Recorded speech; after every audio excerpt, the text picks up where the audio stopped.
Fait incroyable, elle y détecte des conditions susceptibles d'abriter la vie. Si de telles conditions existent si proches de nous, que pourrait-on découvrir dans une autre galaxie, sur une planète identique à la Terre?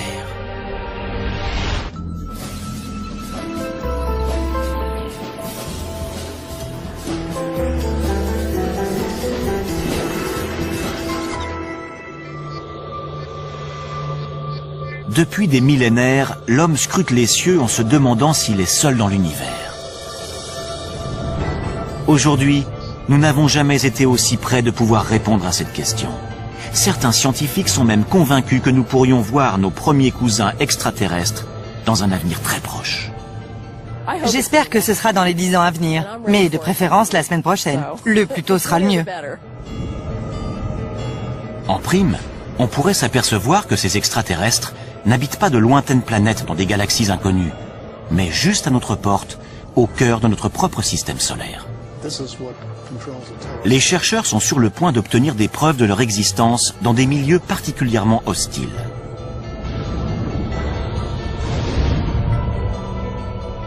Notre voyage dans l'espace va nous conduire en 7 endroits de notre système solaire, afin de découvrir où pourraient se trouver ces créatures et à quoi elles pourraient ressembler.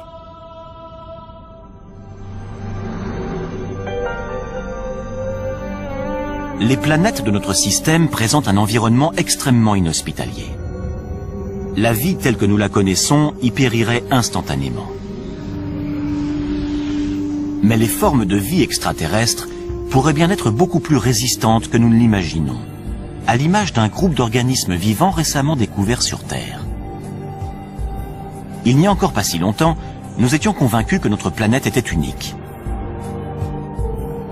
Jusqu'à présent, c'est la seule, à notre connaissance, à avoir permis l'évolution de millions d'espèces, grâce au Soleil, à l'eau et à une atmosphère protectrice. Nous en avons conclu que la vie avait besoin de tous ces paramètres pour pouvoir exister. Une conclusion qui écarte d'emblée tous les autres astres de notre système solaire.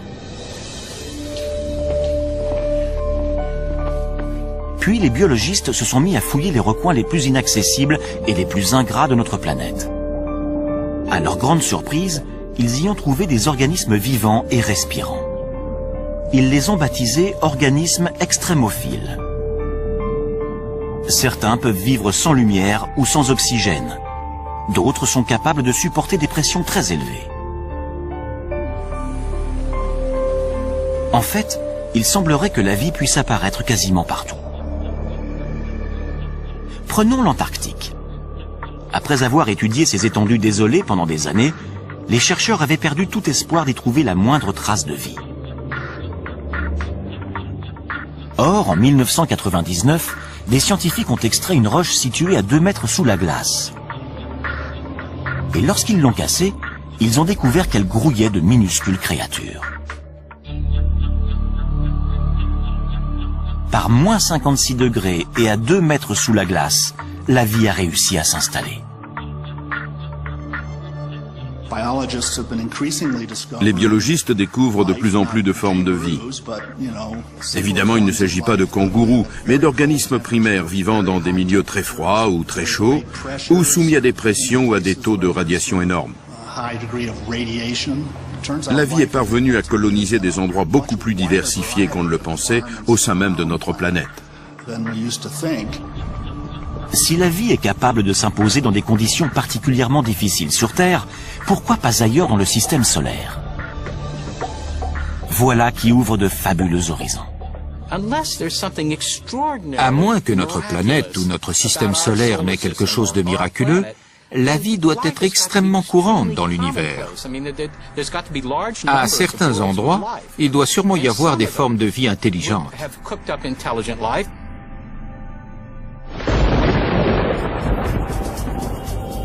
À l'origine, nous étions tous des créatures extrémophiles. La Terre était alors une planète aussi inhospitalière que les autres. Durant le premier milliard d'années de son existence, elle a été impitoyablement bombardée par des débris cosmiques. Ces impacts ont transformé la surface du globe en fournaise bouillonnante, où rien ne pouvait survivre. Mais une fois que le système solaire s'est mis en place et que la Terre a commencé à se refroidir, l'eau est apparue, ce qui a constitué la première étape de la vie. En 1953, le biologiste Stanley Miller a démontré lors d'une expérience en laboratoire que la vie sur Terre était née de façon très simple. Il a mélangé de l'hydrogène, du méthane, de l'ammoniac et de l'eau, tous les composants de l'atmosphère terrestre primitive. Puis, il a soumis cette solution à des arcs électriques censés reproduire des éclairs. Les résultats obtenus ont ébranlé le monde entier. Le chercheur est ainsi parvenu à créer des acides aminés, les molécules organiques à la base de toute vie. Si des éclairs ont contribué à l'installation de la vie sur Terre, rien n'interdit de penser que la même chose ait pu se produire sur d'autres planètes. Qui plus est, les ingrédients utilisés par Miller ont été détectés par des sondes spatiales dans tout notre système solaire, y compris le plus indispensable à la vie. L'une des conditions requises pour toute forme de vie sur Terre, c'est de l'eau, sous forme liquide.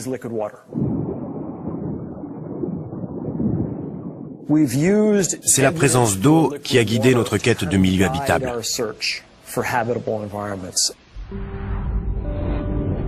Notre voyage va nous conduire sur 7 astres célestes, dont certains contiennent potentiellement de l'eau et donc des créatures extraterrestres.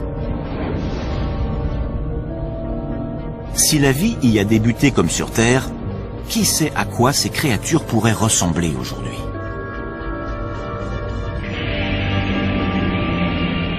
Commençons par la planète la plus emblématique, située non loin de la nôtre, Mars.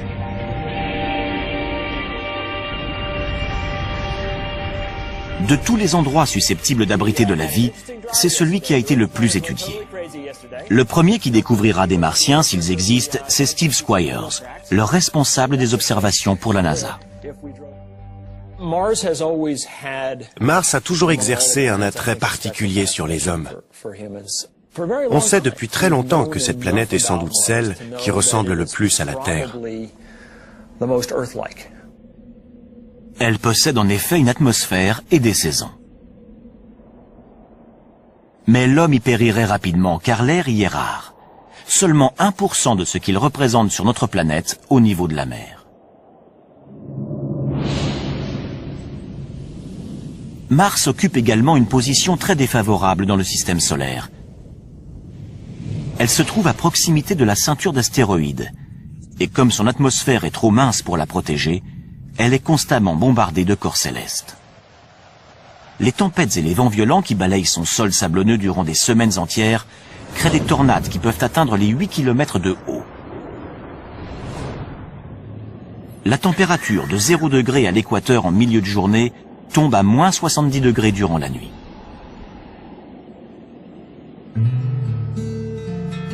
David Greenspoon est responsable du département d'astrobiologie au Musée de la Nature et des Sciences de Denver. Pour lui, Mars est victime de sa petite taille. Quand je prends un café en hiver, je sais qu'un petit expresso va refroidir plus rapidement qu'un grand café. Plus un objet est gros, plus il va rester chaud longtemps, car son cœur est davantage protégé du froid. Pour les planètes, c'est la même chose. Une petite planète refroidira plus tôt dans son histoire qu'une grosse planète comme la Terre, qui va rester chaude durant des milliards d'années. Et ça va favoriser la vie.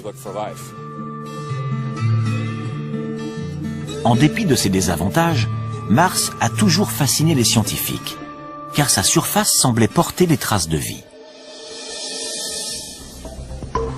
Ces paysages montagneux, ces volcans et ces profonds ravins ne sont pas sans évoquer ceux de la Terre. Pour les premiers astronomes, ces caractéristiques indiquaient la présence d'océans et de rivières, et même de systèmes de canaux censés avoir été construits par des êtres vivants.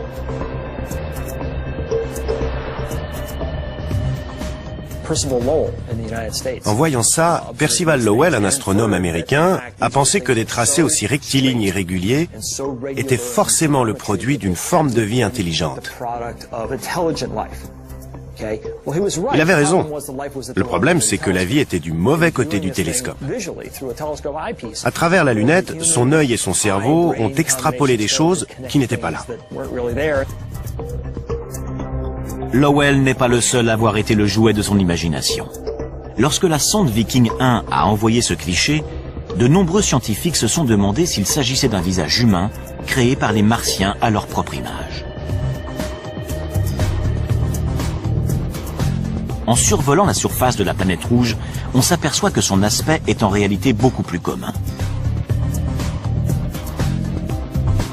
Ce ne sont donc pas les Martiens qui ont bâti ces structures monumentales. Ce qui ne veut pas dire qu'il n'y a pas de vie sur Mars.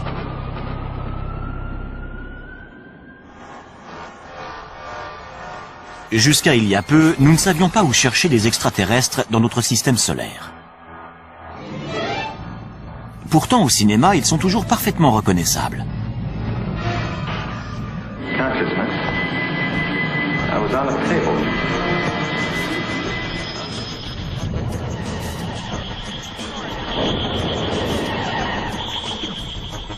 En général, ils sont très proches de nous autres terriens. Hostiles ou adorables, nous les imaginons comme des versions mutantes de nous-mêmes. Ils ont 2 bras, 2 jambes, un nez, une bouche et aucun sens de l'humour dans les films. Seth Shostak est astronome au SETI, l'institut de recherche d'une intelligence extraterrestre situé en Californie. Son travail consiste à écouter les ondes radio que pourrait émettre une lointaine société extraterrestre. Il n'y a aucune raison qu'ils nous ressemblent, qu'ils pensent comme nous ou qu'ils aient un langage. Rien que sur Terre, la nature peut prendre des formes très variées. S'il y a de la vie sur Mars, comment pourrait-elle survivre dans des conditions pareilles? Depuis les années 60, les scientifiques ont envoyé des dizaines de sondes sur la planète rouge. Les premières images de ces paysages désolés ont rapidement anéanti tout espoir d'y trouver des êtres dotés d'intelligence. Pour autant, Mars n'a pas livré tous ses secrets. S'il n'y a aucune preuve de canaux creusés par des Martiens, en revanche, il y a des traces indiquant une ancienne présence d'eau. À un moment donné de son histoire, la planète rouge a donc peut-être été bleue. Si on remonte 3,5 milliards ou 4 milliards d'années en arrière, Mars avait une atmosphère plus épaisse, de l'eau en surface et peut-être même de la vie. Mais les conditions devenant plus rudes, la vie a dû s'adapter. Ainsi, la vie aurait pu réussir à s'adapter sans disparaître. Car il existe peut-être encore de l'eau, sous forme liquide, dans le sous-sol. On a découvert ce qui ressemble à des rigoles sur des flancs de cratères. Et il y a des signes qui prouvent que ces rigoles se sont formées très récemment, il y a quelques années. Avec son absence d'eau en surface, ses températures glaciales et son atmosphère très mince, Mars ne pourrait abriter qu'un seul type de créature. Des extrémophiles. Aucun autre organisme ne parviendrait à se développer dans des conditions aussi difficiles. Pour savoir s'il en existe sur Mars, nous mettons le cap sur Valles Marineris, un immense système de canyons, 20 fois plus vaste que le Grand Canyon en certains endroits et d'une profondeur presque équivalente à la taille de l'Everest. Autrefois, cette vallée était sans doute recouverte de lacs qui abritaient peut-être de la vie.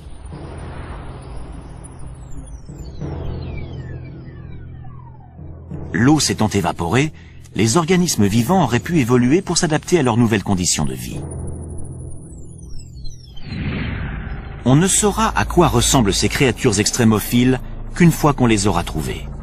Mais elles pourraient être semblables à celles qui existent dans les endroits les plus inhospitaliers de notre planète. Voici des biologistes hors du commun. Il s'agit d'astrobiologistes qui traquent les espèces terrestres qu'on serait susceptible de retrouver dans l'espace. Rocco Mancinelli est l'un d'eux, et il recherche des organismes extrémophiles martiens.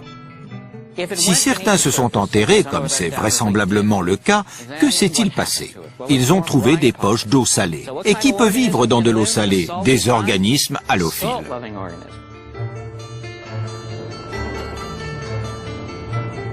L'astrobiologiste Chris McKay pense savoir quel type de créature halophile pourrait survivre sur Mars.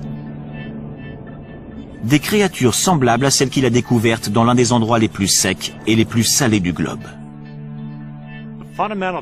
Ce qui pose problème sur Mars, comme dans la vallée de la mort, c'est la sécheresse. C'est ce à quoi la vie a le plus de mal à s'adapter.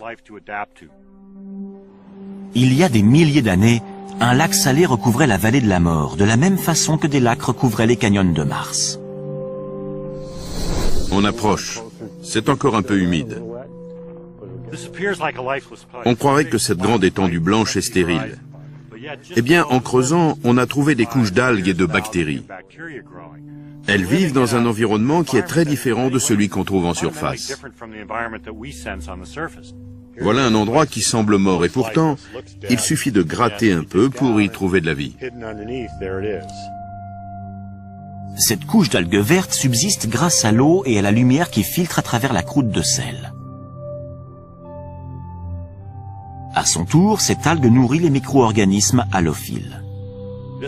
Des structures désertiques de ce type, d'anciens lacs salés et asséchés, on va aussi en trouver sur Mars. Les déserts de sel ne sont pas les seuls endroits qui pourraient abriter des formes de vie martiennes. La planète compte également de gigantesques volcans, dont certains 5 à 6 fois plus grands que ceux qu'on trouve sur Terre.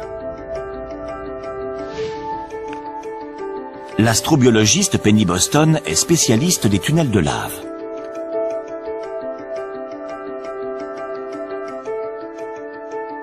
Il n'y a pas si longtemps, on pensait que ces grottes étaient totalement stériles car le soleil n'y pénètre jamais, empêchant toute photosynthèse.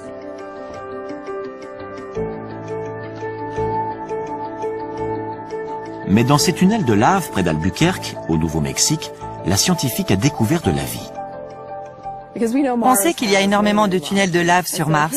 Donc ici, on a l'occasion d'étudier leur formation et les organismes qui y vivent.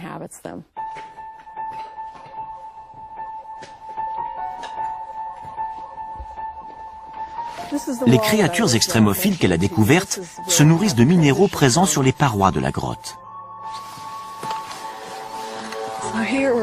Quand on s'approche, on voit des taches blanches à la surface du basalte noir. C'est comme des grandes villes pour ces organismes qui sont nichés dans les minuscules anfractuosités de la roche. Ces créatures sont totalement adaptées au froid. Elles ne voient jamais la lumière du jour et vivent de ce que ce milieu leur procure. Y aurait-il les mêmes formes de vie dans des grottes sous les volcans martiens? L'astrobiologiste en est persuadé. On va découvrir de la vie. J'espère simplement que je serai encore là pour voir ça.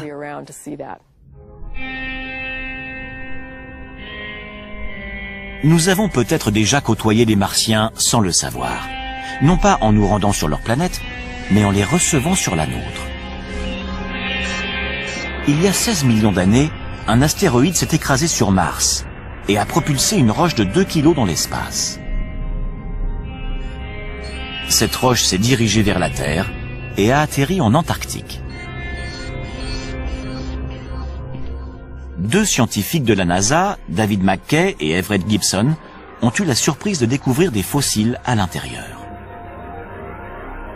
L'eau a creusé de minuscules tunnels dans la roche.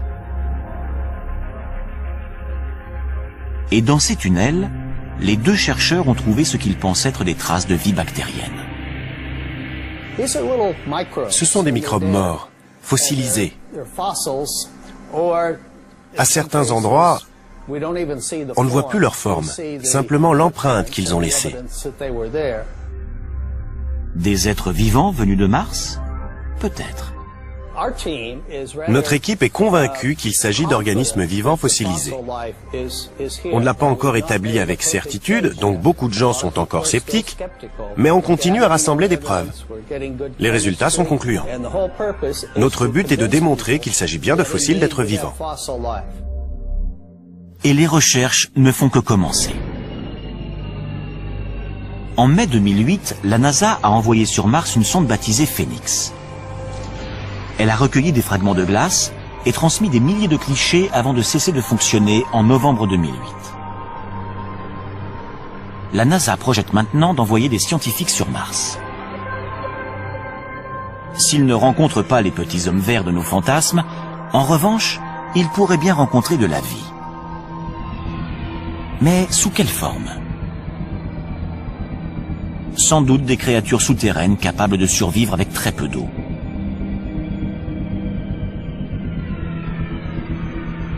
Peut-être des organismes appréciant les minéraux, comme ceux des tunnels de lave du Nouveau-Mexique. Une découverte de ce type aurait une portée colossale. Cela prouverait que la vie n'existe pas que sur Terre, mais également sur une planète toute proche. S'il s'agit bien de microbes, même morts depuis des milliards d'années, ça nous apprendra quelque chose de très intéressant, à savoir que la vie s'est développée sur une autre planète. Cette information démontrerait que la vie n'est pas quelque chose d'extraordinaire, un miracle exclusivement terrien, mais qu'au contraire, elle peut exister partout. Mars n'est que la première étape de notre voyage. Notre quête va maintenant nous conduire sur des astres où les conditions sont d'une rigueur extrême et où la vie semble encore plus improbable.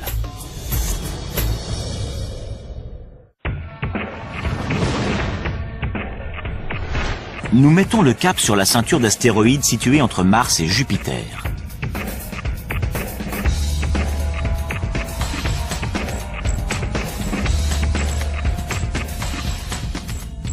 Une fois celle-ci dépassée, nous arrivons à proximité de Jupiter.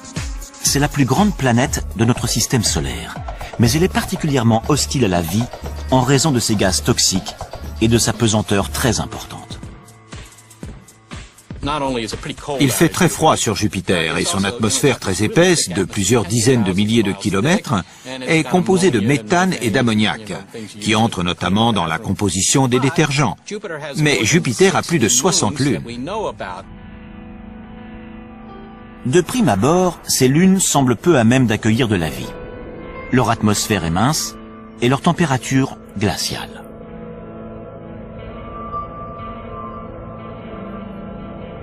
Sur Callisto, il fait moins 250 degrés.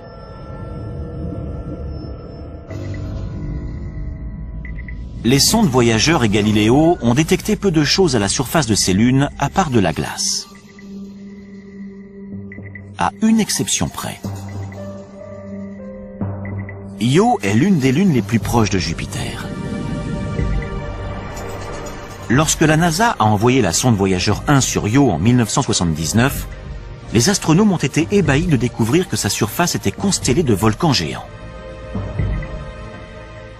Io est l'astre qui connaît l'activité volcanique la plus intense de tout notre système solaire. Il crache constamment des matériaux. Qu'est-ce qui peut bien faire bouillonner l'intérieur de cette lune? Étrangement, c'est la force gravitationnelle de Jupiter. La planète géante exerce une force d'attraction phénoménale sur ses satellites. Plus ils sont proches, plus la force d'attraction est importante. Cette dernière provoque même des déformations de leur croûte. Certaines de ces lunes ont des orbites elliptiques. À proximité de Jupiter, leur croûte s'étire. Lorsqu'elle s'éloigne, leur croûte reprend sa forme sphérique. C'est ce mouvement constant qui provoque d'importantes frictions internes et génère de la chaleur, à l'image de deux bâtons que l'on frotte pour provoquer des étincelles.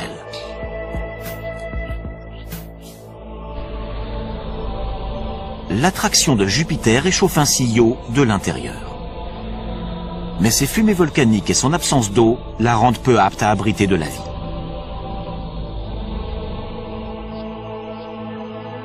Les autres grandes lunes de Jupiter sont plus éloignées, ce qui leur garantit une surface calme. Mais elles restent suffisamment proches pour être réchauffées de l'intérieur par l'attraction jovienne. 3 d'entre elles sont particulièrement intéressantes. D'abord, Callisto, la plus éloignée de Jupiter. Sa surface ressemble à la surface lunaire, avec ses innombrables cratères dus à des impacts d'astéroïdes. Ces impacts ont pu faire fondre temporairement la glace, permettant à la vie de s'installer. En 1998, la sonde Galileo a détecté un milieu encore plus prometteur sous la surface. Les roches radioactives et l'énorme pression qui règne en son centre génèrent de la chaleur. Cette dernière a pu faire fondre la glace de l'intérieur, créant ainsi un océan souterrain. Et qui dit océan souterrain, dit peut-être vie souterraine. Ensuite, en nous rapprochant de Jupiter, nous découvrons sa plus grande lune, Ganymède, dont la surface est elle aussi très accidentée. Son relief fait penser à celui d'un pneu. Ces points brillants sont des cratères pouvant mesurer jusqu'à 5 km de diamètre et probablement recouverts de glace. Ces photos nous donnent un bon aperçu de l'endroit où la vie pourrait se cacher. On y voit des glaciers en mouvement.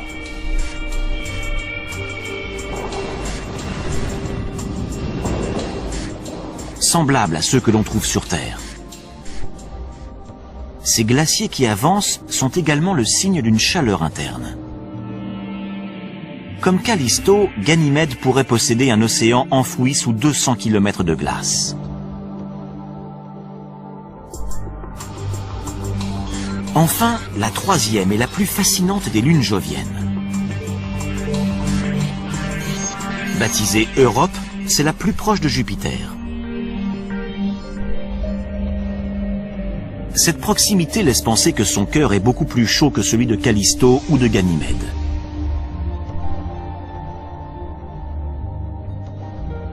Cependant, sa surface est totalement gelée. Mais entre les deux, il pourrait y avoir une zone tempérée propice à la vie. De gigantesques fissures balafrent sa surface, signe que son épaisse couche de glace est en perpétuel mouvement. Sur Terre, on voit des fissures identiques au niveau de la banquise qui recouvre l'océan Arctique. La couche de glace qui recouvre Europe pourrait ainsi dissimuler le plus vaste océan de tout le système solaire. Un océan 2 fois plus grand que la Terre. Notre planète ne serait donc pas la seule à posséder de l'eau sous forme liquide. Et cette eau pourrait être porteuse de vie.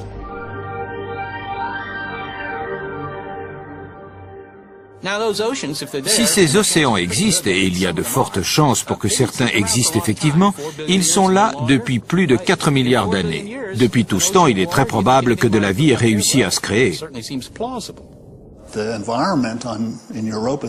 L'océan d'Europe est sans doute aussi agréable et aussi propice à la vie que les nôtres. Peut-être même que certains de nos animaux marins pourraient y vivre.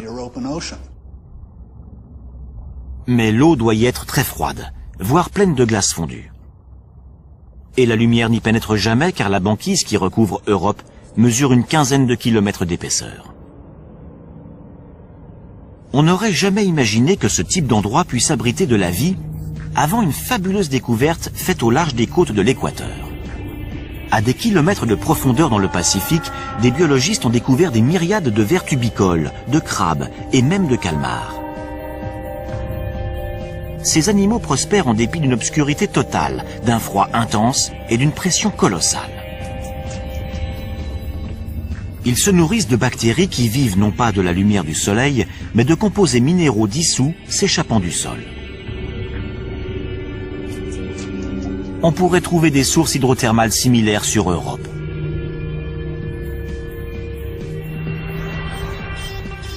Afin de le vérifier, les scientifiques de la NASA aimeraient envoyer un robot sur place.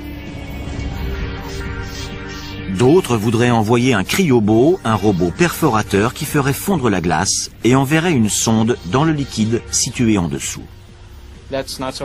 Ce n'est pas difficile à faire. Il suffirait de faire fondre la glace sur une épaisseur d'une quinzaine de kilomètres et de faire descendre une ligne équipée d'une caméra et d'une lampe pour voir ce qu'il y a.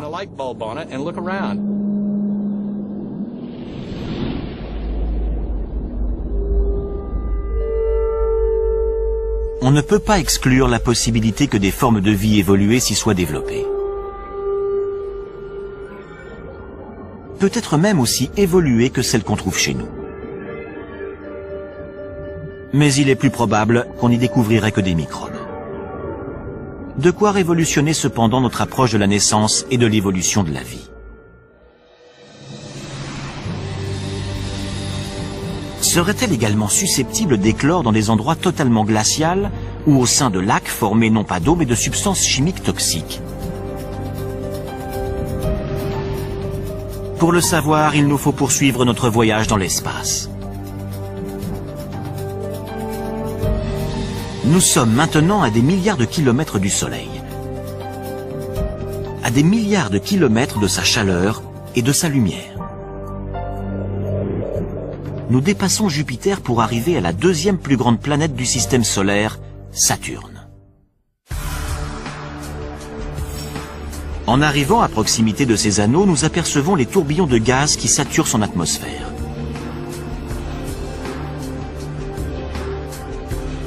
Nous ressentons également son attraction, moindre que celle de Jupiter, mais néanmoins considérable. Nous continuons à avancer, car il n'y a aucune chance de trouver de la vie sur les anneaux de Saturne. Ils sont composés de roches et de glace qui vont de la taille d'un grain de sucre à celle d'une maison.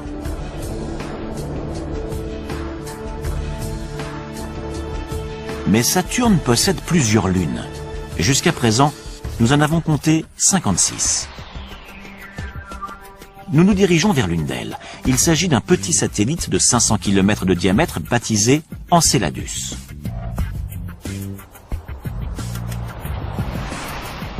Ici, la pesanteur est très faible par rapport à la Terre. Et l'atmosphère quasi inexistante. Enceladus réfléchit pratiquement toute la lumière qu'il reçoit, ce qui en fait le corps le plus brillant du système solaire.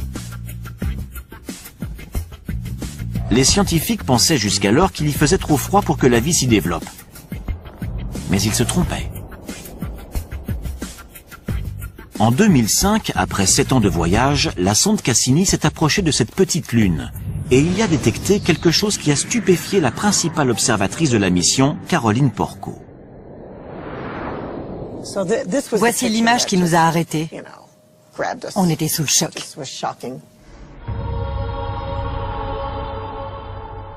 Il s'agit de panaches de vapeur d'eau en provenance d'un geyser.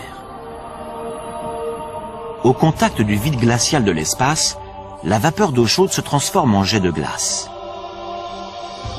En l'absence de pesanteur pour les ralentir, les nuages de glace peuvent devenir aussi gros que l'astre lui-même. La scientifique n'a jamais rien vu de tel. C'est le rêve pour un astronome de découvrir un corps comme Enceladus. Ces jets, ces fontaines, crachent de la vapeur et de la neige gelée à des centaines de kilomètres au-dessus du pôle sud d'Enceladus. La conclusion s'impose d'elle-même. Enceladus bout de l'intérieur. Comme dans le cas de Jupiter, le formidable champ gravitationnel de Saturne déforme ses satellites, créant ainsi friction et chaleur en leur centre. À la lumière de nos connaissances actuelles, on peut en déduire qu'il y a sans doute de l'eau sous la surface. Les modèles qu'on possède aujourd'hui pour expliquer ces projections indiquent que les températures sont suffisamment élevées pour créer de la vapeur d'eau. Chaleur, eau, même aux confins du système solaire, les principaux ingrédients de la vie semblent réunis. Mais quelle créature pourrait vivre dans un geyser? On peut en avoir une petite idée grâce aux sources chaudes qu'on trouve sur Terre. On pensait autrefois qu'il n'y avait aucun être vivant dans les fontaines du parc national de Yellowstone, jusqu'à ce que des biologistes n'y découvrent des microbes se nourrissant des minéraux dissous dans l'eau. On les désigne sous le nom de thermophiles. Les plus résistants, baptisés hyperthermophiles, sont capables de vivre dans de l'eau en ébullition. Pourrait-il y avoir des micro-organismes thermophiles sur Enceladus? Pour le savoir, reprenons notre voyage spatial.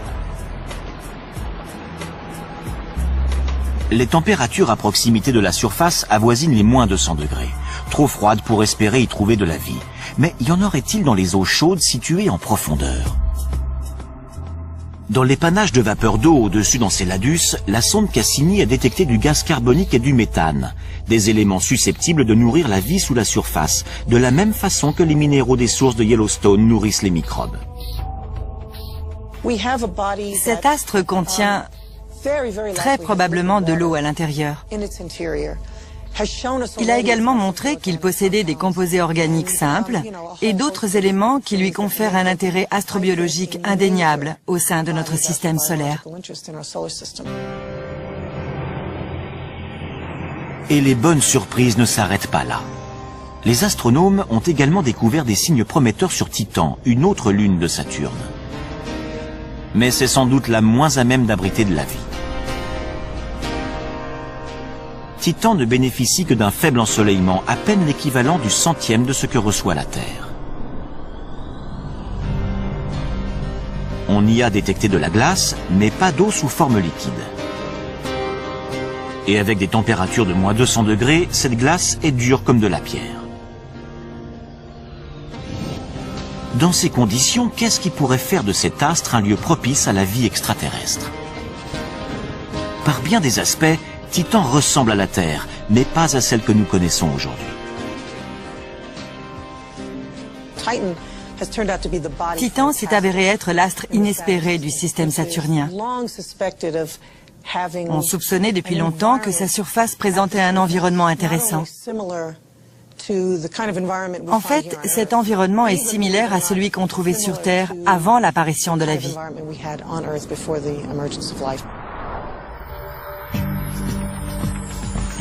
Titan a tellement intrigué les membres de l'équipe de Caroline Porco que la sonde Cassini y a largué un module en 2005. C'est la mission de terrain la plus lointaine jamais effectuée.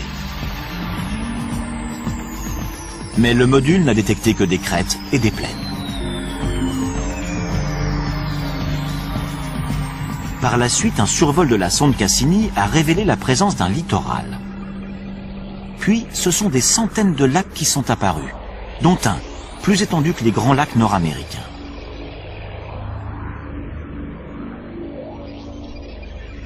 C'est la première fois qu'on découvre du liquide à la surface d'un corps céleste autre que la Terre.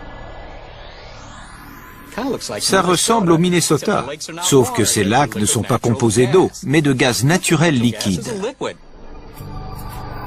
Ceci n'est pas de la neige, mais des gouttes de méthane.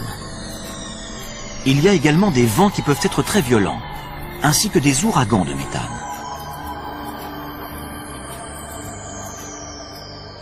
Le méthane se comporte de la même façon que l'eau.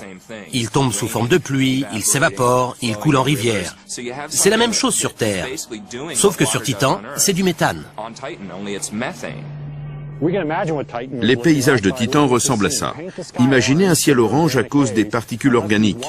Imaginez que tout ce blanc, c'est de la glace très dure en raison du froid qui règne sur Titan, et que cette eau, c'est du méthane liquide. Des conditions similaires existaient sur notre planète il y a 4 milliards d'années. C'est pourquoi les scientifiques pensent que Titan pourrait abriter de la vie. Les réactions chimiques se produisent même à très basse température. Ça prend beaucoup plus de temps, mais Titan a eu 4 milliards d'années pour arriver à créer quelque chose. Ce quelque chose a dû se créer sans eau sous forme liquide, ce qui ne s'est encore jamais vu. Mais les scientifiques n'excluent pas cette hypothèse pour autant. Le méthane, si abondant sur Titan, a pu se substituer à l'eau.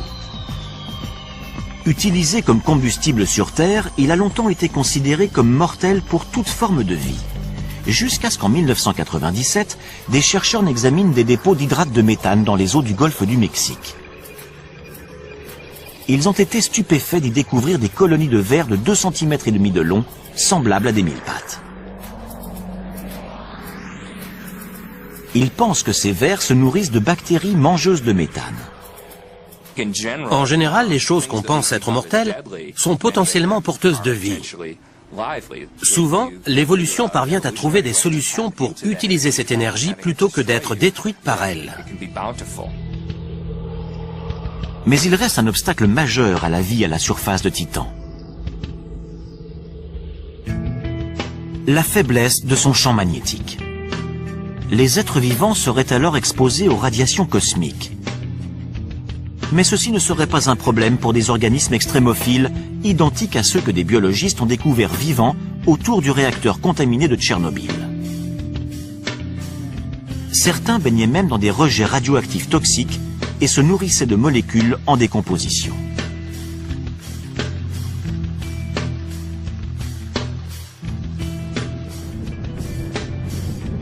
Il est possible que la vie sur Titan ait pu s'adapter de la même façon.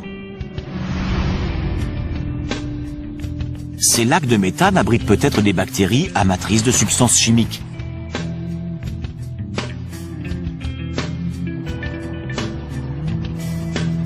Dans ces couches de glace, on pourrait également découvrir des microbes résistants aux radiations, similaires à ceux de Tchernobyl.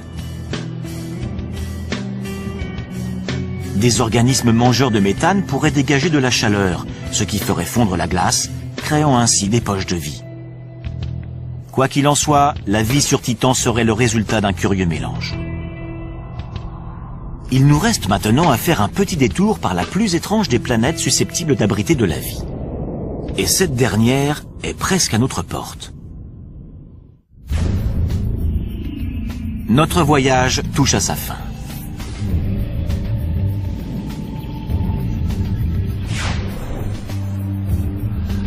Après nous être rendus au cœur de déserts glacés, d'océans souterrains et de lacs de méthane, nous revenons en direction de la Terre pour faire une halte sur l'astre le plus extrême de tous, Vénus, la planète du système solaire la plus proche de nous.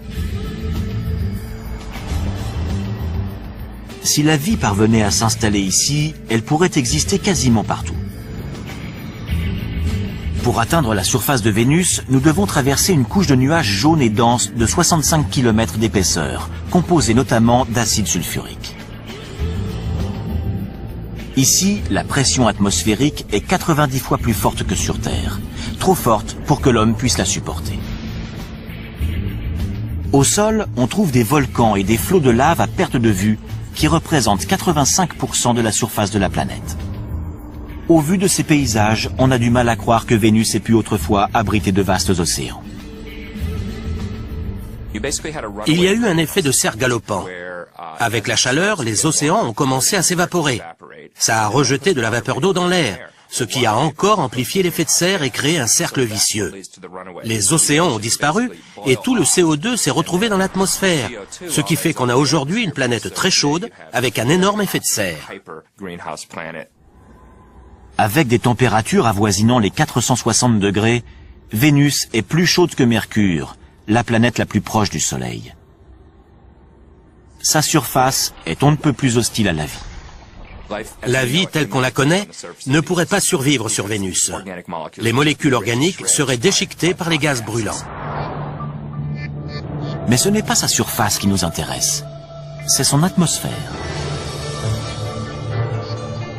En 1982, la sonde spatiale soviétique Venera 14 a survolé Vénus. Dans des nuages situés à 50 km d'altitude, elle a mesuré des températures beaucoup plus clémentes qu'au sol. Elle y a également détecté des molécules d'eau.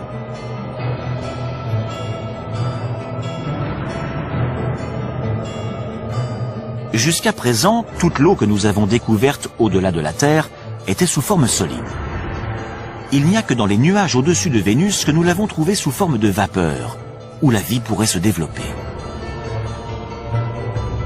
Mais les nuages vénusiens sont aussi composés de gouttelettes d'acide sulfurique. Or, on pensait que rien ne pouvait vivre dans cette substance.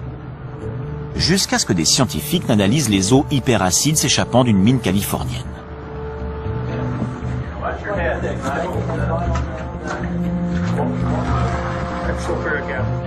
Dans de l'acide sulfurique suffisamment corrosif pour attaquer des métaux, des vêtements ou de la chair humaine, ils ont découvert des organismes extrémophiles. Ces créatures acidophiles se nourrissent de composés sulfurés comme le sulfure de fer. Ils dévorent le fer et rejettent l'acide sulfurique. Des êtres extrémophiles de ce type flotteraient-ils au-dessus de Vénus? L'astrobiologiste David Grinspoon pense que c'est envisageable. Dans les nuages de Vénus, il y a peut-être des organismes acidophiles. Comme les sulfures absorbent les ultraviolets de façon intéressante, on peut imaginer une réaction photochimique où les ultraviolets seraient utilisés pour convertir les substances chimiques en énergie, laquelle serait ensuite consommée.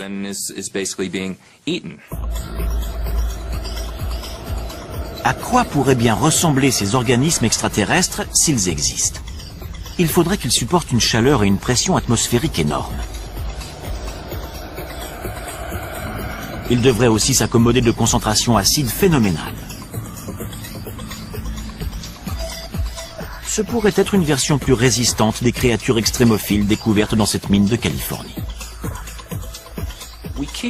On n'arrête pas de découvrir de la vie dans des endroits qu'on pensait inhabités. Donc, quand on entend « c'est impossible qu'il y ait de la vie dans les nuages vénusiens », il faut être très méfiant parce que ça traduit simplement notre ignorance ou notre manque d'inventivité. Or, la nature est beaucoup plus inventive que nous et semble toujours trouver des solutions à ces problèmes. Fort de tout ce que nous avons découvert, nous revenons vers notre planète bleue, tempérée et luxuriante.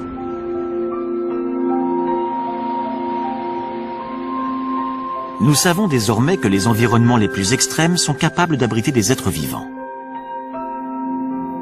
Les organismes extrémophiles ressemblent sans doute aux premières formes de vie dans l'univers, et ils pourraient bien exister partout.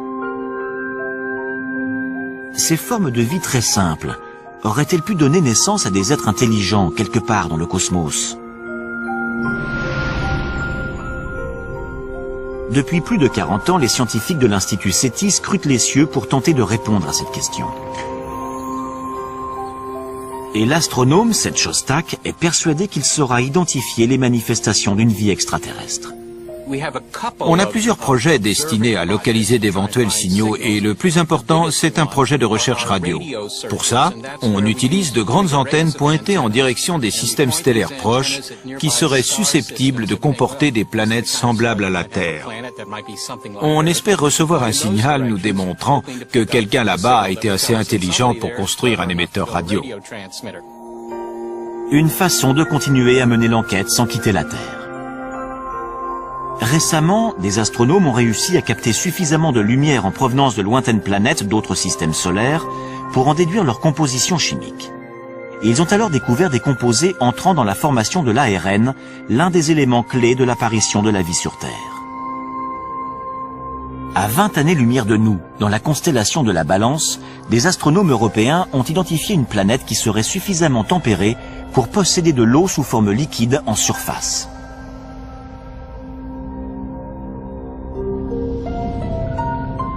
Dans les années 70, 4 sondes ont été envoyées dans l'espace.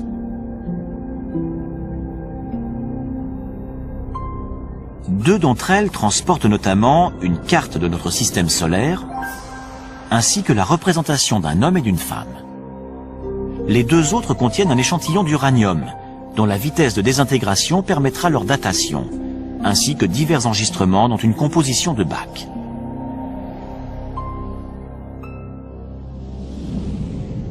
Mais nous n'aurons pas de réponse à ces messages spatiaux de sitôt, car ces cartes postales de la Terre mettront 80 000 ans avant d'atteindre l'étoile la plus proche.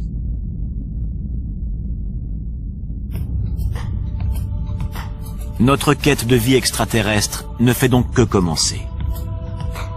Il y a des milliards de planètes à explorer, et chacune d'elles est potentiellement porteuse de vie, voire de formes de vie intelligentes. Il serait grotesque de penser que nous sommes les seuls dans l'univers. Ça ne tient pas la route. Le fait de savoir si nous sommes ou non les seuls êtres vivants est crucial pour l'humanité tout entière. C'est une question qu'on doit se poser. Quelque part dans une galaxie connue ou inconnue, quelque chose ou quelqu'un regarde peut-être en direction de la Voie lactée en se demandant « Est-ce qu'il y a de la vie là-bas »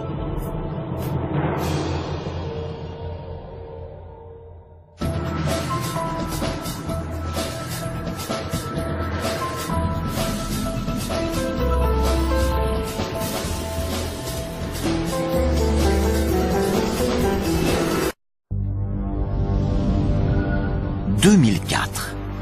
La sonde Cassini s'approche de Saturne et de ses 56 lunes.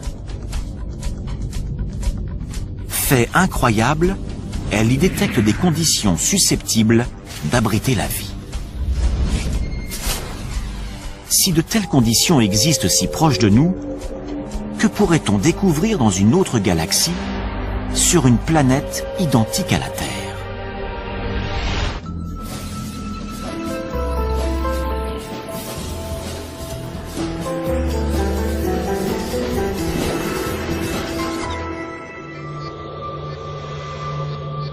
Depuis des millénaires, l'homme scrute les cieux en se demandant s'il est seul dans l'univers. Aujourd'hui, nous n'avons jamais été aussi près de pouvoir répondre à cette question. Certains scientifiques sont même convaincus que nous pourrions voir nos premiers cousins extraterrestres dans un avenir très proche. J'espère que ce sera dans les 10 ans à venir, mais de préférence la semaine prochaine. Le plus tôt sera le mieux. En prime, on pourrait s'apercevoir que ces extraterrestres n'habitent pas de lointaines planètes dans des galaxies inconnues, mais juste à notre porte, au cœur de notre propre système solaire. Les chercheurs sont sur le point d'obtenir des preuves de leur existence dans des milieux particulièrement hostiles.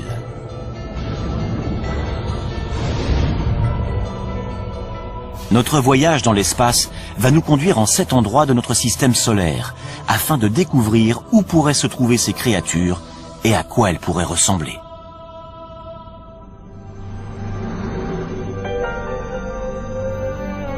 Les planètes de notre système présentent un environnement extrêmement inhospitalier. La vie telle que nous la connaissons y périrait instantanément. Mais les formes de vie extraterrestres pourraient bien être beaucoup plus résistantes que nous ne l'imaginons, à l'image d'un groupe d'organismes vivants récemment découverts sur Terre. Il n'y a encore pas si longtemps, nous étions convaincus que notre planète était unique. Jusqu'à présent, c'est la seule, à notre connaissance, à avoir permis l'évolution de millions d'espèces, grâce au Soleil, à l'eau et à une atmosphère protectrice. Nous en avons conclu que la vie avait besoin de tous ces paramètres pour pouvoir exister. Une conclusion qui écarte d'emblée tous les autres astres de notre système solaire. Puis les biologistes se sont mis à fouiller les recoins les plus inaccessibles et les plus ingrats de notre planète. À leur grande surprise, ils y ont trouvé des organismes vivants et respirants. Ils les ont baptisés organismes extrémophiles. Certains peuvent vivre sans lumière ou sans oxygène. D'autres sont capables de supporter des pressions très élevées. En fait, il semblerait que la vie puisse apparaître quasiment partout. Prenons l'Antarctique. Après avoir étudié ces étendues désolées pendant des années, les chercheurs avaient perdu tout espoir d'y trouver la moindre trace de vie. Or, en 1999, des scientifiques ont extrait une roche située à 2 mètres sous la glace.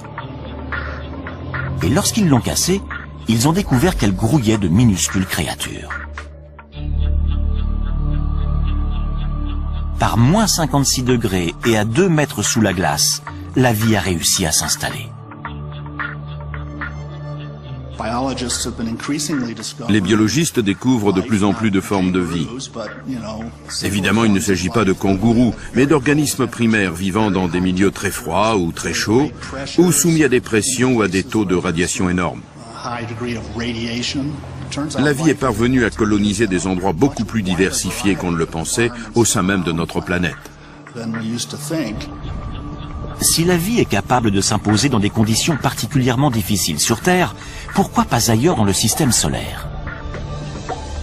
Voilà qui ouvre de fabuleux horizons. À moins que notre planète ou notre système solaire n'ait quelque chose de miraculeux, la vie doit être extrêmement courante dans l'univers.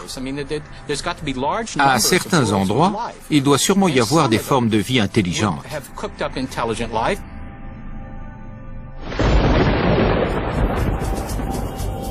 À l'origine, nous étions tous des créatures extrémophiles. La Terre était alors une planète aussi inhospitalière que les autres. Durant le premier milliard d'années de son existence, elle a été impitoyablement bombardée par des débris cosmiques. Ces impacts ont transformé la surface du globe en fournaise bouillonnante, où rien ne pouvait survivre. Mais une fois que le système solaire s'est mis en place et que la Terre a commencé à se refroidir, l'eau est apparue, ce qui a constitué la première étape de la vie. En 1953, le biologiste Stanley Miller a démontré lors d'une expérience en laboratoire que la vie sur Terre était née de façon très simple. Il a mélangé de l'hydrogène, du méthane, de l'ammoniac et de l'eau, tous les composants de l'atmosphère terrestre primitive. Puis, il a soumis cette solution à des arcs électriques censés reproduire des éclairs.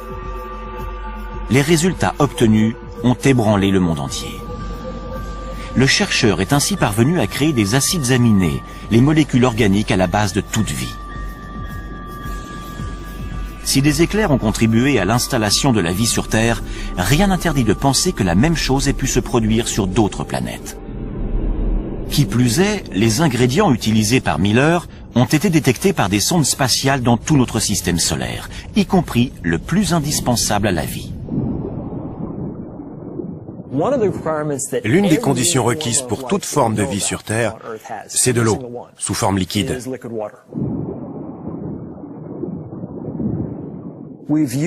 C'est la présence d'eau qui a guidé notre quête de milieux habitables.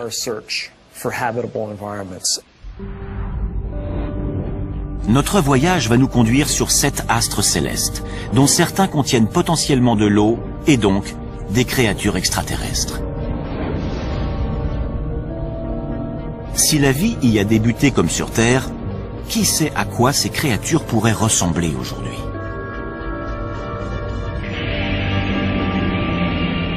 Commençons par la planète la plus emblématique, située non loin de la nôtre, Mars.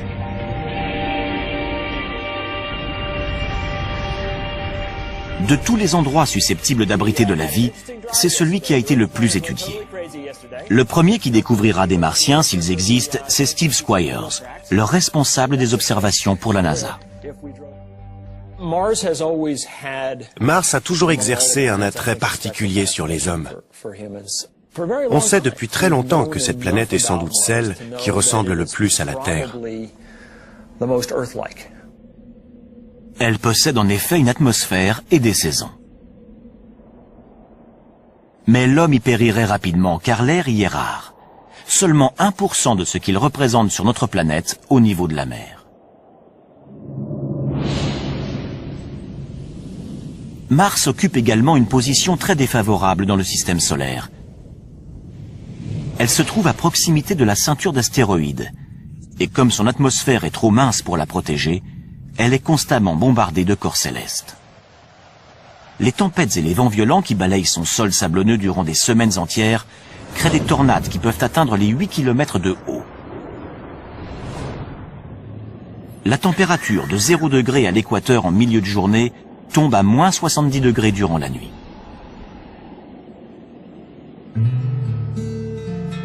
David Grinspoon est responsable du département d'astrobiologie au Musée de la Nature et des Sciences de Denver.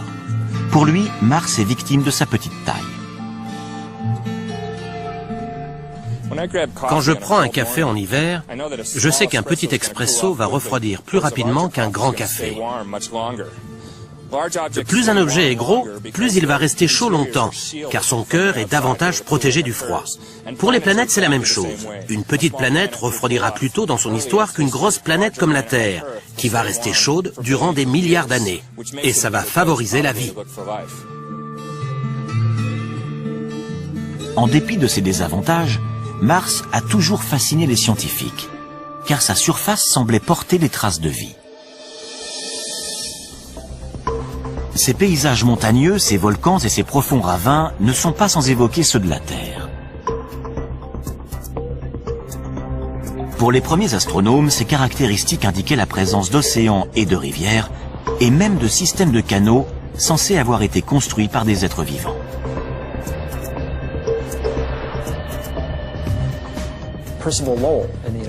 En voyant ça, Percival Lowell, un astronome américain, a pensé que des tracés aussi rectilignes et réguliers étaient forcément le produit d'une forme de vie intelligente. Il avait raison. Le problème, c'est que la vie était du mauvais côté du télescope.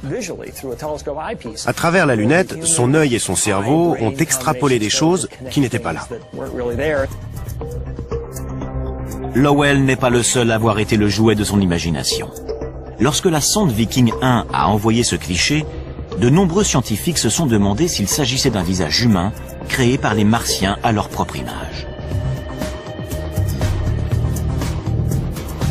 En survolant la surface de la planète rouge, on s'aperçoit que son aspect est en réalité beaucoup plus commun. Ce ne sont donc pas les Martiens qui ont bâti ces structures monumentales. Ce qui ne veut pas dire qu'il n'y a pas de vie sur Mars.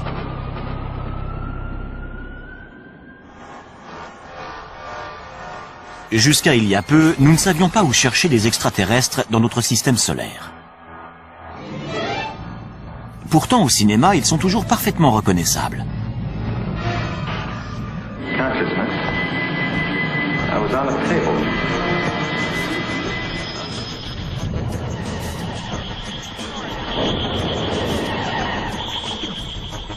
En général, ils sont très proches de nous autres terriens.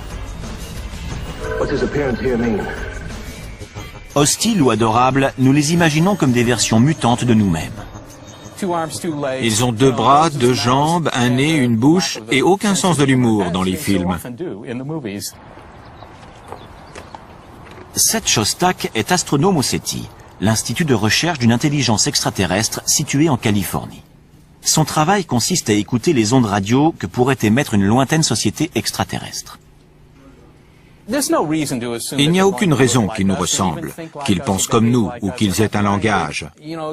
Rien que sur Terre, la nature peut prendre des formes très variées. S'il y a de la vie sur Mars, comment pourrait-elle survivre dans des conditions pareilles? Depuis les années 60, les scientifiques ont envoyé des dizaines de sondes sur la planète rouge. Les premières images de ces paysages désolés ont rapidement anéanti tout espoir d'y trouver des êtres dotés d'intelligence. Pour autant, Mars n'a pas livré tous ses secrets. S'il n'y a aucune preuve de canaux creusés par des Martiens, en revanche, il y a des traces indiquant une ancienne présence d'eau. À un moment donné de son histoire, la planète rouge a donc peut-être été bleue. Si on remonte 3,5 milliards ou 4 milliards d'années en arrière, Mars avait une atmosphère plus épaisse, de l'eau en surface et peut-être même de la vie. Mais les conditions devenant plus rudes, la vie a dû s'adapter. Ainsi, la vie aurait pu réussir à s'adapter sans disparaître. Car il existe peut-être encore de l'eau, sous forme liquide, dans le sous-sol. On a découvert ce qui ressemble à des rigoles sur des flancs de cratères. Et il y a des signes qui prouvent que ces rigoles se sont formées très récemment, il y a quelques années. Avec son absence d'eau en surface, ses températures glaciales et son atmosphère très mince, Mars ne pourrait abriter qu'un seul type de créature. Des extrémophiles. Aucun autre organisme ne parviendrait à se développer dans des conditions aussi difficiles. Pour savoir s'il en existe sur Mars, nous mettons le cap sur Valles Marineris, un immense système de canyons, 20 fois plus vaste que le Grand Canyon en certains endroits et d'une profondeur presque équivalente à la taille de l'Everest. Autrefois, cette vallée était sans doute recouverte de lacs qui abritaient peut-être de la vie.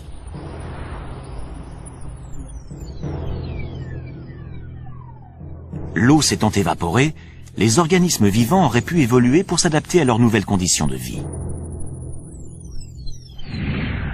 On ne saura à quoi ressemblent ces créatures extrémophiles qu'une fois qu'on les aura trouvées. Mais elles pourraient être semblables à celles qui existent dans les endroits les plus inhospitaliers de notre planète. Voici des biologistes hors du commun. Il s'agit d'astrobiologistes qui traquent les espèces terrestres qu'on serait susceptible de retrouver dans l'espace. Rocco Mancinelli est l'un d'eux, et il recherche des organismes Fait incroyable, elle y détecte des conditions susceptibles d'abriter la vie. Si de telles conditions existent si proches de nous, que pourrait-on découvrir dans une autre galaxie, sur une planète identique à la Terre?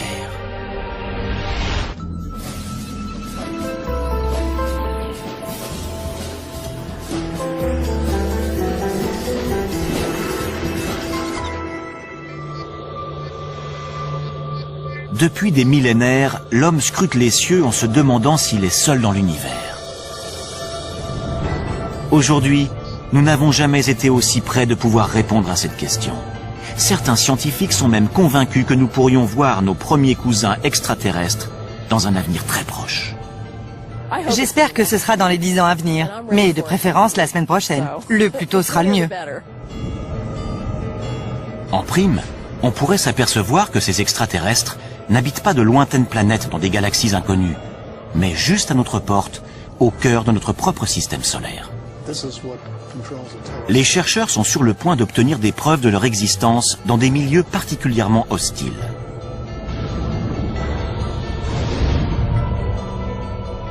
Notre voyage dans l'espace va nous conduire en 7 endroits de notre système solaire, afin de découvrir où pourraient se trouver ces créatures et à quoi elles pourraient ressembler.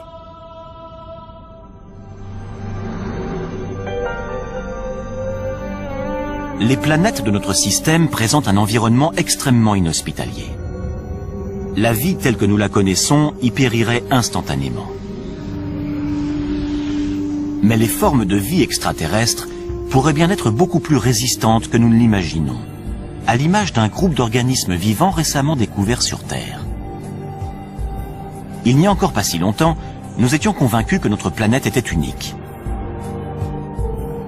Jusqu'à présent, c'est la seule, à notre connaissance, à avoir permis l'évolution de millions d'espèces, grâce au Soleil, à l'eau et à une atmosphère protectrice. Nous en avons conclu que la vie avait besoin de tous ces paramètres pour pouvoir exister.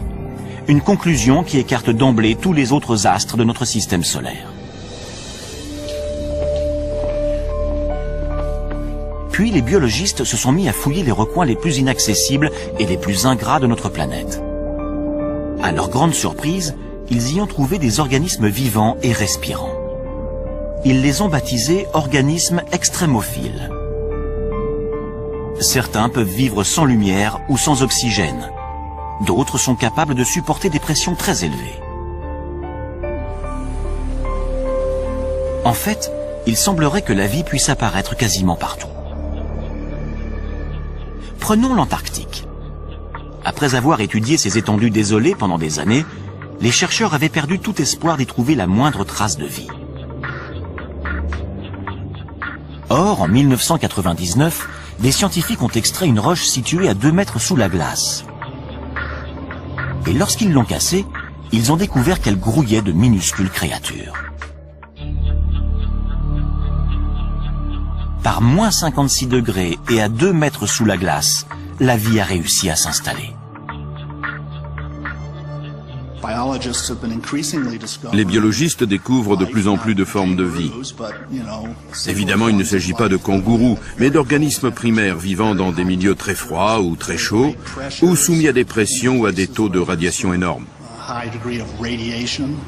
La vie est parvenue à coloniser des endroits beaucoup plus diversifiés qu'on ne le pensait au sein même de notre planète. Si la vie est capable de s'imposer dans des conditions particulièrement difficiles sur Terre, pourquoi pas ailleurs dans le système solaire? Voilà qui ouvre de fabuleux horizons. À moins que notre planète ou notre système solaire n'ait quelque chose de miraculeux, la vie doit être extrêmement courante dans l'univers. À certains endroits, il doit sûrement y avoir des formes de vie intelligentes.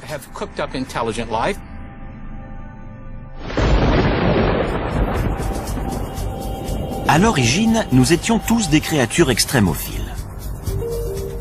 La Terre était alors une planète aussi inhospitalière que les autres. Durant le premier milliard d'années de son existence, elle a été impitoyablement bombardée par des débris cosmiques. Ces impacts ont transformé la surface du globe en fournaise bouillonnante, où rien ne pouvait survivre. Mais une fois que le système solaire s'est mis en place et que la Terre a commencé à se refroidir, l'eau est apparue, ce qui a constitué la première étape de la vie.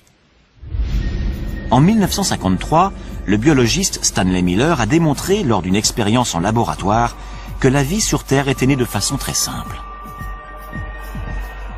Il a mélangé de l'hydrogène, du méthane, de l'ammoniac et de l'eau, tous les composants de l'atmosphère terrestre primitive.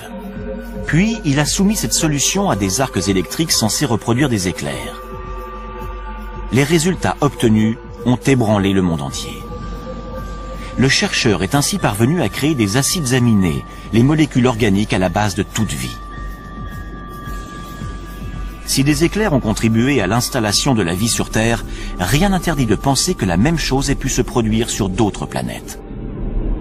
Qui plus est, les ingrédients utilisés par Miller ont été détectés par des sondes spatiales dans tout notre système solaire, y compris le plus indispensable à la vie.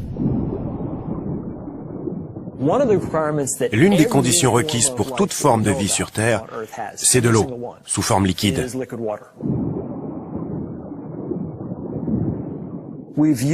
C'est la présence d'eau qui a guidé notre quête de milieux habitables.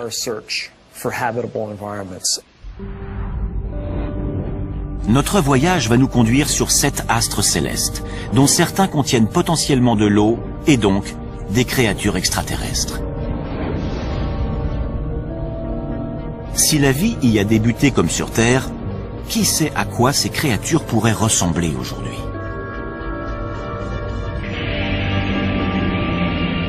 Commençons par la planète la plus emblématique, située non loin de la nôtre, Mars.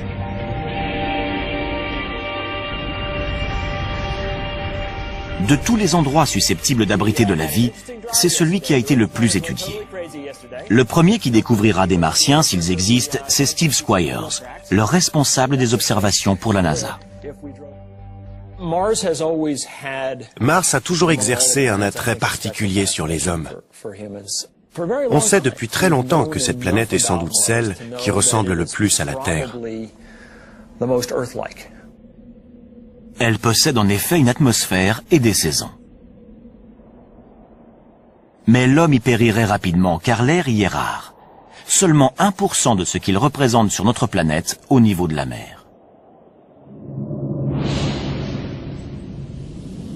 Mars occupe également une position très défavorable dans le système solaire. Elle se trouve à proximité de la ceinture d'astéroïdes. Et comme son atmosphère est trop mince pour la protéger, elle est constamment bombardée de corps célestes. Les tempêtes et les vents violents qui balayent son sol sablonneux durant des semaines entières créent des tornades qui peuvent atteindre les 8 km de haut. La température de 0 degré à l'équateur en milieu de journée tombe à moins 70 degrés durant la nuit.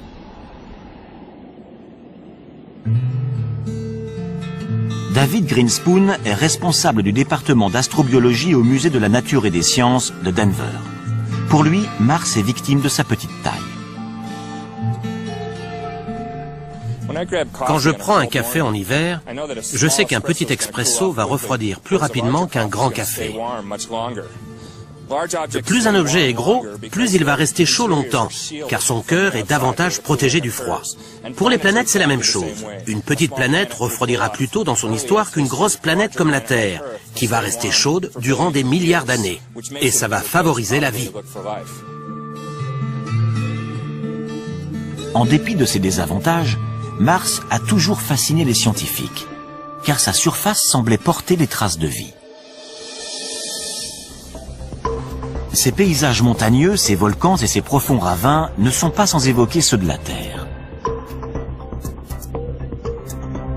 Pour les premiers astronomes, ces caractéristiques indiquaient la présence d'océans et de rivières, et même de systèmes de canaux censés avoir été construits par des êtres vivants.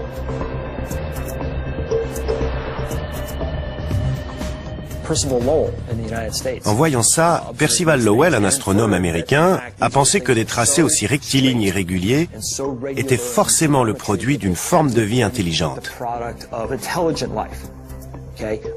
Il avait raison. Le problème, c'est que la vie était du mauvais côté du télescope. À travers la lunette, son œil et son cerveau ont extrapolé des choses qui n'étaient pas là. Lowell n'est pas le seul à avoir été le jouet de son imagination. Lorsque la sonde Viking 1 a envoyé ce cliché, de nombreux scientifiques se sont demandé s'il s'agissait d'un visage humain créé par les Martiens à leur propre image. En survolant la surface de la planète rouge, on s'aperçoit que son aspect est en réalité beaucoup plus commun. Ce ne sont donc pas les Martiens qui ont bâti ces structures monumentales. Ce qui ne veut pas dire qu'il n'y a pas de vie sur Mars.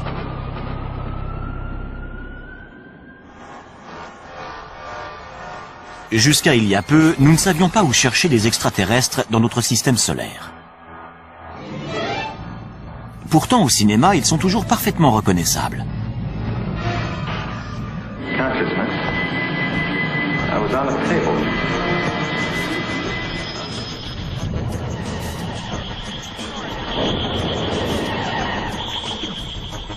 En général, ils sont très proches de nous autres terriens. Hostiles ou adorables, nous les imaginons comme des versions mutantes de nous-mêmes. Ils ont 2 bras, 2 jambes, un nez, une bouche et aucun sens de l'humour dans les films. Seth Shostak est astronome au SETI, l'institut de recherche d'une intelligence extraterrestre situé en Californie. Son travail consiste à écouter les ondes radio que pourrait émettre une lointaine société extraterrestre. Il n'y a aucune raison qu'ils nous ressemblent, qu'ils pensent comme nous ou qu'ils aient un langage. Rien que sur Terre, la nature peut prendre des formes très variées. S'il y a de la vie sur Mars, comment pourrait-elle survivre dans des conditions pareilles? Depuis les années 60, les scientifiques ont envoyé des dizaines de sondes sur la planète rouge. Les premières images de ces paysages désolés ont rapidement anéanti tout espoir d'y trouver des êtres dotés d'intelligence. Pour autant, Mars n'a pas livré tous ses secrets. S'il n'y a aucune preuve de canaux creusés par des Martiens, en revanche, il y a des traces indiquant une ancienne présence d'eau. À un moment donné de son histoire, la planète rouge a donc peut-être été bleue. Si on remonte 3,5 milliards ou 4 milliards d'années en arrière, Mars avait une atmosphère plus épaisse, de l'eau en surface et peut-être même de la vie. Mais les conditions devenant plus rudes, la vie a dû s'adapter. Ainsi, la vie aurait pu réussir à s'adapter sans disparaître. Car il existe peut-être encore de l'eau, sous forme liquide, dans le sous-sol. On a découvert ce qui ressemble à des rigoles sur des flancs de cratères. Et il y a des signes qui prouvent que ces rigoles se sont formées très récemment, il y a quelques années. Avec son absence d'eau en surface, ses températures glaciales et son atmosphère très mince, Mars ne pourrait abriter qu'un seul type de créature. Des extrémophiles. Aucun autre organisme ne parviendrait à se développer dans des conditions aussi difficiles. Pour savoir s'il en existe sur Mars, nous mettons le cap sur Valles Marineris, un immense système de canyons, 20 fois plus vaste que le Grand Canyon en certains endroits et d'une profondeur presque équivalente à la taille de l'Everest. Autrefois, cette vallée était sans doute recouverte de lacs qui abritaient peut-être de la vie.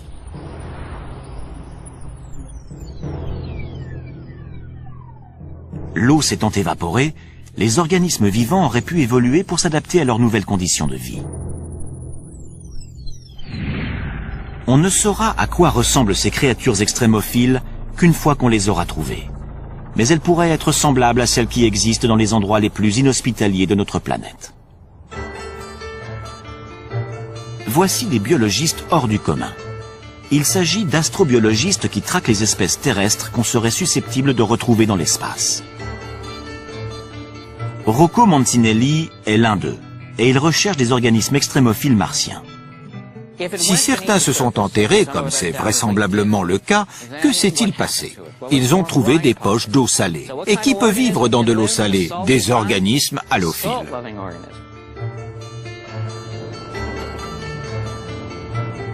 L'astrobiologiste Chris McKay pense savoir quel type de créature halophile pourrait survivre sur Mars.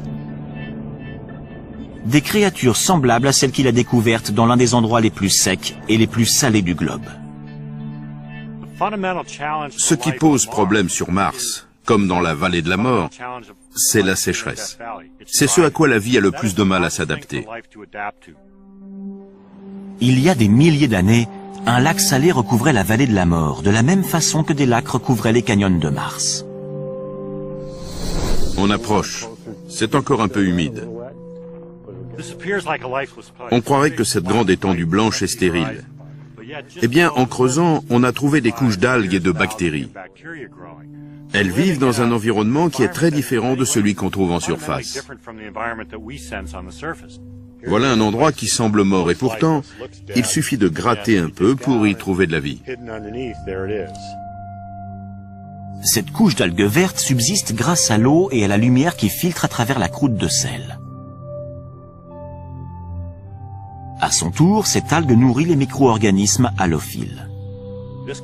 Des structures désertiques de ce type, d'anciens lacs salés et asséchés, on va aussi en trouver sur Mars. Les déserts de sel ne sont pas les seuls endroits qui pourraient abriter des formes de vie martienne. La planète compte également de gigantesques volcans, dont certains 5 à 6 fois plus grands que ceux qu'on trouve sur Terre. L'astrobiologiste Penny Boston est spécialiste des tunnels de lave.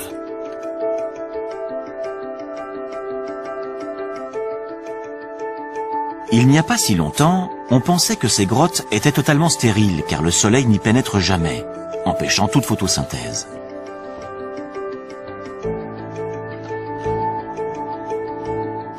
Mais dans ces tunnels de lave près d'Albuquerque, au Nouveau-Mexique, la scientifique a découvert de la vie.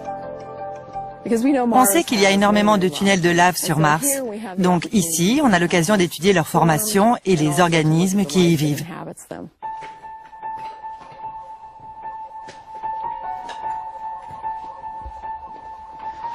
Les créatures extrémophiles qu'elle a découvertes se nourrissent de minéraux présents sur les parois de la grotte. Quand on s'approche, on voit des taches blanches à la surface du basalte noir. C'est comme des grandes villes pour ces organismes qui sont nichés dans les minuscules anfractuosités de la roche. Ces créatures sont totalement adaptées au froid. Elles ne voient jamais la lumière du jour et vivent de ce que ce milieu leur procure. Y aurait-il les mêmes formes de vie dans des grottes sous les volcans martiens? L'astrobiologiste en est persuadé. On va découvrir de la vie. J'espère simplement que je serai encore là pour voir ça.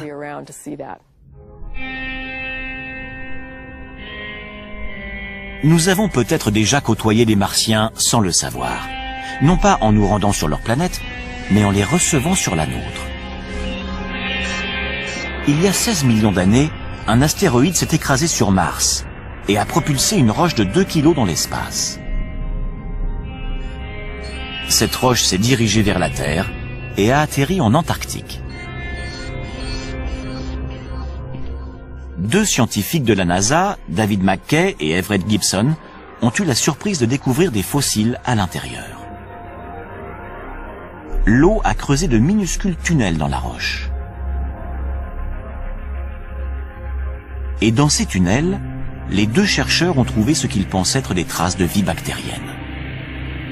Ce sont des microbes morts, fossilisés. À certains endroits, on ne voit plus leur forme, simplement l'empreinte qu'ils ont laissée. Des êtres vivants venus de Mars? Peut-être. Notre équipe est convaincue qu'il s'agit d'organismes vivants